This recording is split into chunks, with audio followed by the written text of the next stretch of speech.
Well, thank you for the kind introduction, and we are very pleased to inform you a bit on BENEO's view on the plant-based nutrition today. Well, plant-based is going from a kind of trend, let's say, to more a revolution, and now it's really becoming mainstream. So many of the consumers are considering to introduce plant-based foods and drinks into their dairy or dietary habits, let's say. It also goes a little bit beyond even foods and drinks. It's just part of their normal shopping behavior, I would say, those plant-based behavior. If we look at two main categories within the plant-based foods and drinks, we see that plant-based meat, fish in Europe has a kind of already very nice market size. If we look at the growth figures forecasted for the next 5 years, we see that there is an estimated growth of 6%. Compared to dairy, plant-based dairy, we see that that growth is rather limited because for dairy, the growth or the estimated growth is almost 10%. That's at least the forecast for the next 5 years. If we look at the new product launches in the last 4 to 5 years, we saw that in the food and beverage industry, around 11% of those food and beverage product launches did contain a vegetarian claim. So it's a rather modest growth if you compare to, for example, 4 to 5 years ago. The claim vegan has become more and more popular because there we saw a tremendous growth from 7% to almost 12% of the food and beverages containing a vegan claim. Plant-based is a rather new claim, and therefore we saw only a limited amount of claims on the food and beverages a couple of years ago, but now it's becoming more and more important. And it's exactly that plant-based claim basically that is needed to attract the flexitarian consumer. And 1 out of 4 people in the world do consider themselves as a flexitarian. So flexitarian meaning I eat plant-based very often, though I do not want to go fully plant-based. So I still eat some fish, meat, or dairy, for example. Those consumers are very often also interested in hybrid products. So 4 out of 10 EU consumers do consider themselves as being interested in combining both animal-based proteins as well as plant-based proteins. So basically, they want to reduce their meat introduction, to reduce their animal-based production, animal-based products inside, but still want to have some plant-based. If we then look at the motivators and the barriers of consumers consuming plant-based dairy, we see that in general, it's mainly about the health and the fact that they consider plant-based dairy products as being very natural, as well as supports their balanced diet. Asking them about their health and nutritional drivers for consuming plant-based dairy, we see that it's mainly because it's lower in fat and it's easier to digest. Also, the plant-based proteins are seen as a little bit more healthy than the animal-derived proteins. What is holding them back from eating plant-based dairy? It's the fact that it's still too expensive. Also, the fact that it's taste-wise, it has to be improved sometimes is holding them back, as well as the fact that it sounds sometimes a little bit too processed and not natural enough. And now up to my colleague, Olivier, who will introduce you in the motivators and the barriers in meat alternatives. Thank you, Benoit. And for the meat substitute product, the general motivator are animal welfare, better for animal welfare for 45%, that it is healthy and helps to take good care of my body. 40% of the consumer thinks that, and of course that it is better for the planet, so the sustainability. The health and nutrition related motivator are also the fat content. It's lower in fat and lower in calorie, but also that it contains more nutrients like fibers, minerals, and vitamins. What are the hurdles for consumer to buy a meat substitute product? The price, and those products are still considered too expensive for 38% of the consumer. That the products are too processed, not natural enough, and that they taste dry, not juicy enough. Therefore, I would say that for meat substitute, the way forward is to develop a product with a short list of ingredients and, of course, a great taste and textured product.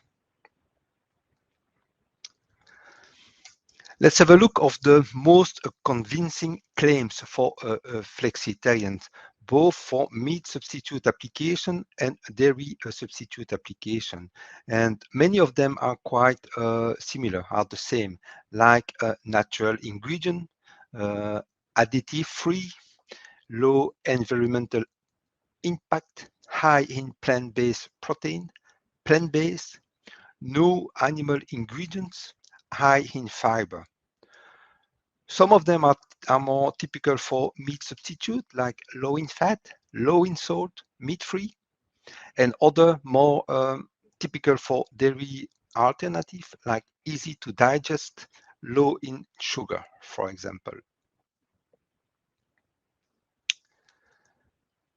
75% of the European consumer find that it is important to know how made is food and what the food contains.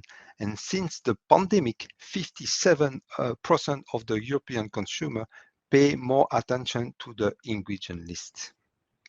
Therefore, it's good to know that for the European consumer, wheat protein is a familiar product, a familiar ingredient. 62% of them are recognize that. It can even go to 70% in France, 68% in Spain. And 63% of them consider wheat as a very appealing source for making plant-based meat and fish substitute. Rice protein is also a familiar protein source. 69% of the European consumer say that rice protein is familiar, even 77% in France and 75% in Spain and Poland. 67% of them consider rice as a very appealing source for plant-based dairy. And now, Benoit, let us know about the challenges in the dairy substitute sector. Thank you, Olivier. So while I've listed here 4 main challenges in dairy alternatives that should be overcome. One of them is the pleasant flavor profile. So that comes back a little bit to what we have seen as a barrier in plant-based dairy alternatives. Also the clean label ingredients, so the naturality of the product. Next to that, we also have the good texture and body, as well as the smooth and creamy mouthfeel to have a dairy-like texture, so to say. And it's those latter 2 elements, so the good texture and body and smooth and creamy mouthfeel. At those 2 elements, rice ingredients can be of help. So rice ingredients can help in creating that smooth and creamy dairy alternative, thanks to basically the very small starch granules and also the molecular structure of rice starch. So the granules of rice or starch granules of rice are way smaller compared to other botanical sources, like, for example, corn, tapioca, or potato. Next to that, rice is also known as being hypoallergenic. So again, a very good source to be used in dairy alternatives.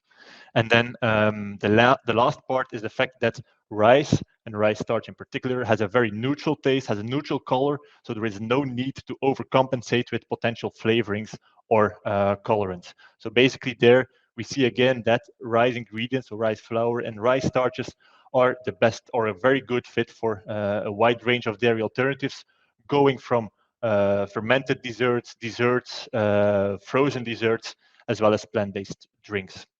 One category which is maybe a little bit less developed yet in the dairy alternative segment is the cheese. So if we look at dairy products, we see that both milk and cheese do have the same value, more or less. If we look at dairy alternatives, we do see that dairy alternative milks are way, or the size of, or the market size of dairy alternative drinks is way bigger than the cheese, dairy alternative cheese. So definitely something to work on.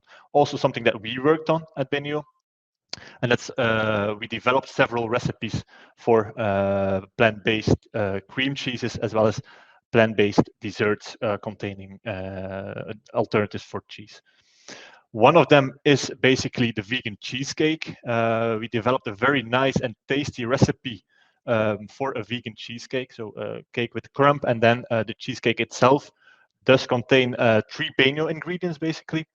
One is the ORFT inulin, which enhances the short texture and also will improve the creamy mouthfeel.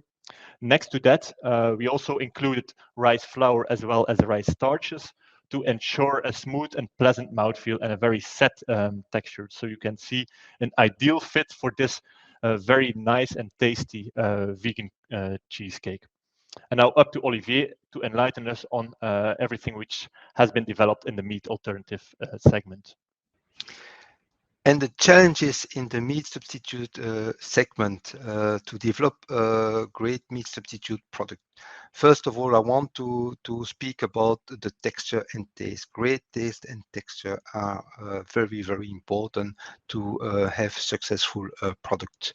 On top of that, the product have to have a pleasant mouthfeel, meaning a juicy mouthfeel. And last but not least, that they are also easy to prepare.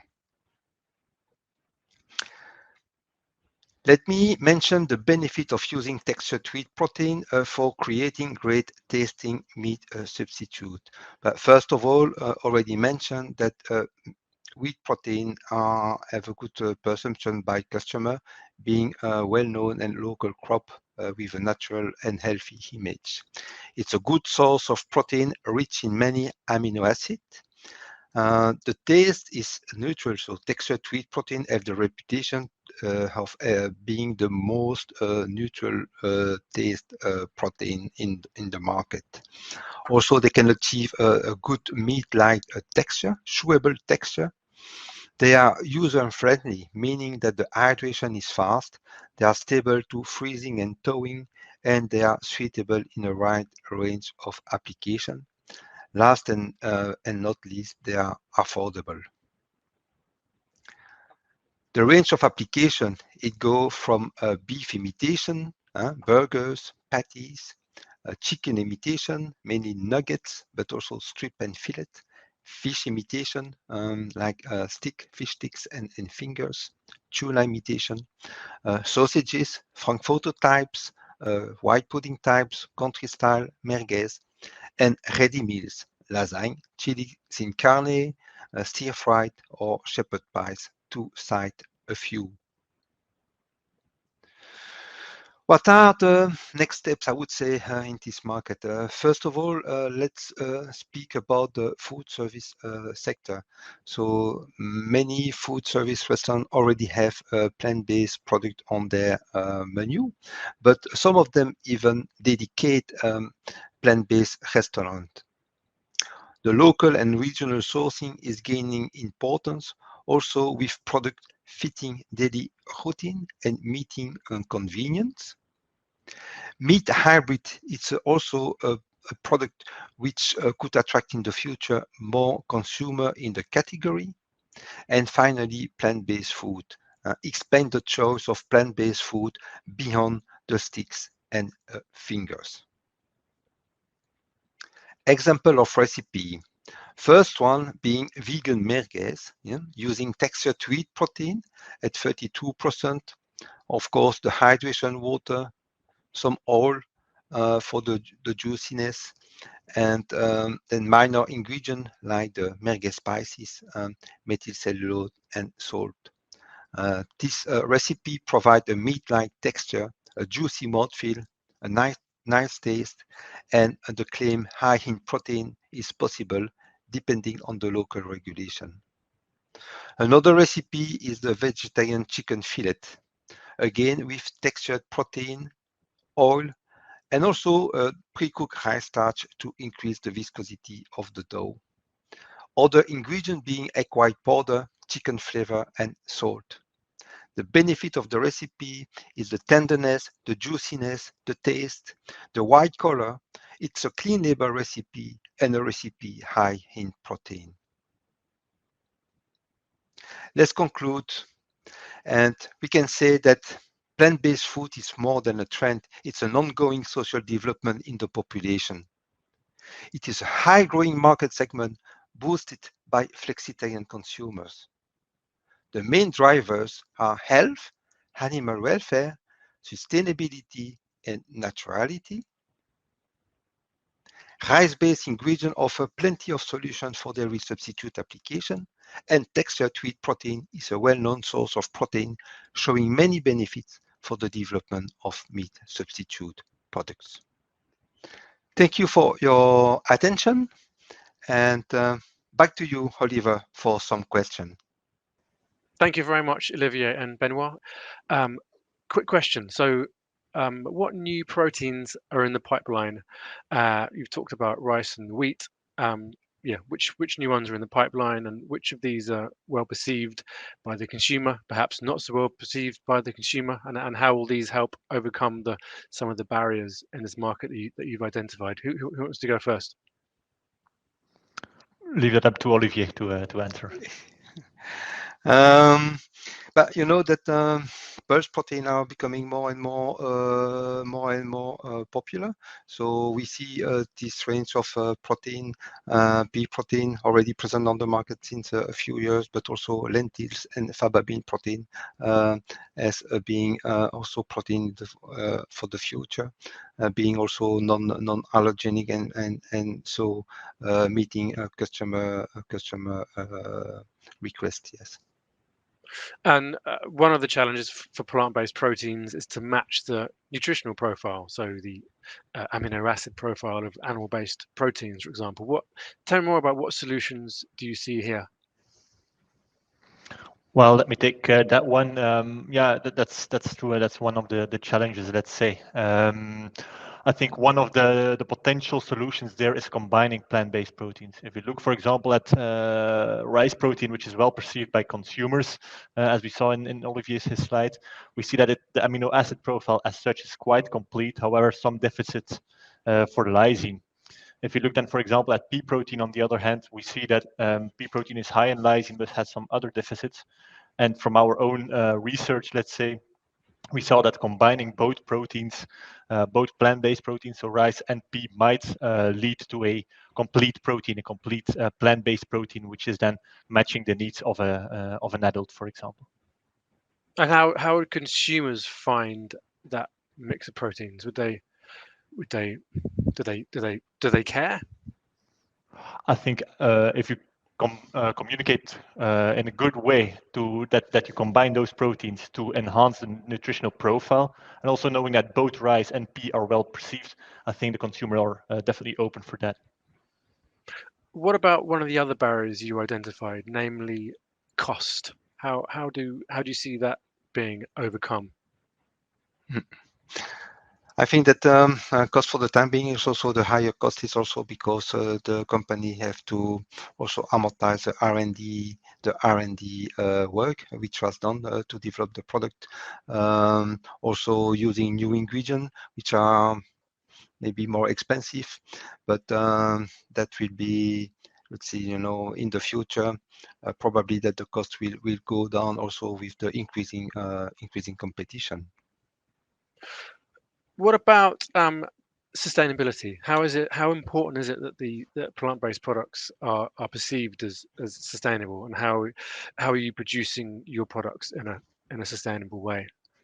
Sustainability is becoming very, very important. It's really something that we are asked now almost every time we contact a customer. And BENEO is really also I've put that also in the center of their development. For the protein and the textured wheat proteins, for example, we do use wheat coming from France, Belgium, and Germany only, and the protein are produced in Belgium. Then guaranteeing the sustainability and the local sourcing of the product. And what about in the plant-based dairy space, and Benoit? Well, yeah, I think sustainability is something that is of importance in in the last couple of years and will become more and more important. So it will be in the DNA of each of the companies producing plant-based dairy products, and it's again also a matter of communicating. I think putting some labels on pack, and also we see from several retailers, let's say, that they want to communicate on a kind of eco score. So we see that our customers and the consumer are asking for more transparency, and I think we should all work on that in terms of sustainability. Yes. Where are you sourcing your rice protein from? Well, yeah, we are using rice, and we are sourcing obviously from several regions in the world, depending on the rice variety that we need. So it's quite diverse, and obviously you can source rice only from regions where it can grow. But again, there, I think the sustainability aspect is definitely something that we keep in mind, and we keep on working on to improve that. Without forgetting, of course, how rice is grown and cultivated in certain areas. Okay, and going back to the plant-based meat space, what kind of formulations can the industry expect to be looking forward to? Because we've seen the burgers, the meatballs, the patty. These products are fairly ubiquitous. What do end consumers want? Do they want these products but with an improved taste and nutritional profile, or do they want completely new things altogether? I would say both. Of course, as I mentioned, taste and texture is primordial for meat substitute product to be successful on the market. So great tasting. I think that also, of course, now it's more the vegan claim which is used, so a vegan formulation, and if possible a clean label formulation, which is not easy with the vegan claim. And then a short list of ingredients is also important for the consumer. But the offer needs to also to be extended. If burgers, meatballs, nuggets are still very popular, I think that the Flexitarian, they are looking for other products like whole muscle, chicken fillet, or even things like a steak, beef steak, and also cold cuts, for example. That is very useful, very interesting. I think that's going to lead on to a very fruitful panel discussion next. So let's go straight into that panel discussion. The title is called Beyond Soy and Pea: Emerging Ingredients and Technologies to Unlock Plant-Based Nutrition. So let's get straight into that. Thank you, Olivier and Benoit again.